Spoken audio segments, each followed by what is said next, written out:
आज आपण अतिशय झटपट आणि सोप्या पद्धतीने मिसळ कशी बनवायची हे बघूयात।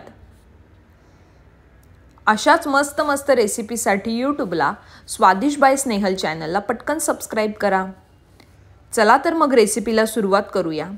इथे मी 250 ग्रॅम मोड आलेली मटकी घेतली आहे। त्यात अर्धा ग्लास पाणी घालू, 1 चमचा मीठ,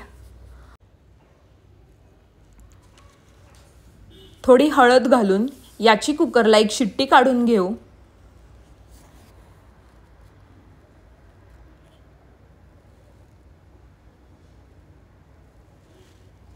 आता आपण वाटणाची तयारी करून घेऊयात। तर कढईत 1 चमचा तेलावर सुकं खोबरं छान असं भाजून घ्यायचं।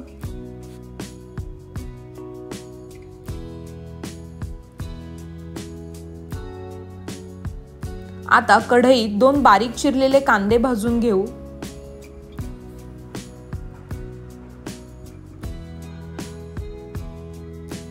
आता कांदा आपला छान असा भाजून झाला आहे। याचप्रमाणे आपण आलं लसूण देखील भाजून घ्यायचं आहे।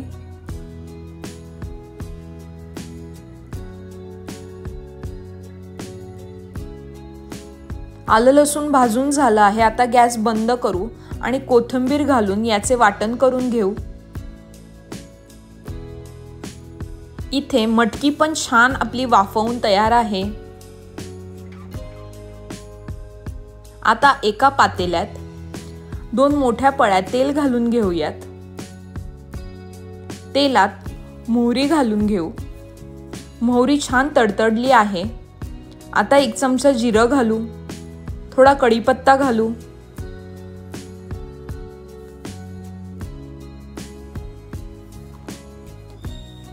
आता वाटलेलं वाटण घालून घेऊ। वाटण छान 4 ते 5 मिनिटं तेलात परतून घेऊ।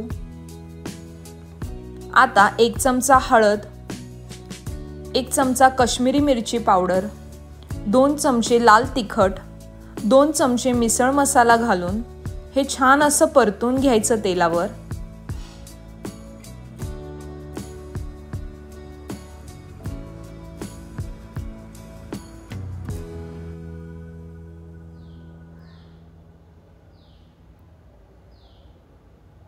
दोन ते 3 मिनिटं छान परतल्यानंतर आता आपण यात मटकी घालू।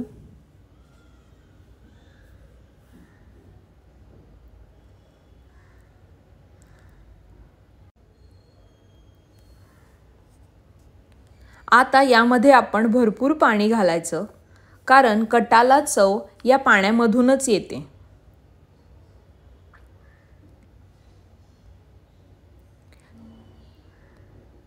चवीपुरतं मीठ घालू आणि एकदा व्यवस्थित ढवळून घेऊ। मटकी शिजवताना मिठाचा वापर आपण केला होता, त्यामुळे मीठ बेतानेच घालायचं इथे। आता हे छान 10 मिनिटं शिजवून घेऊयात। वाह, काय सुंदर रंग आला आहे।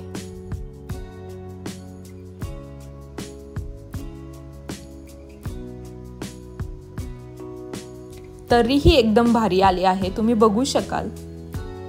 आता आपण मिसळ सर्व करूया।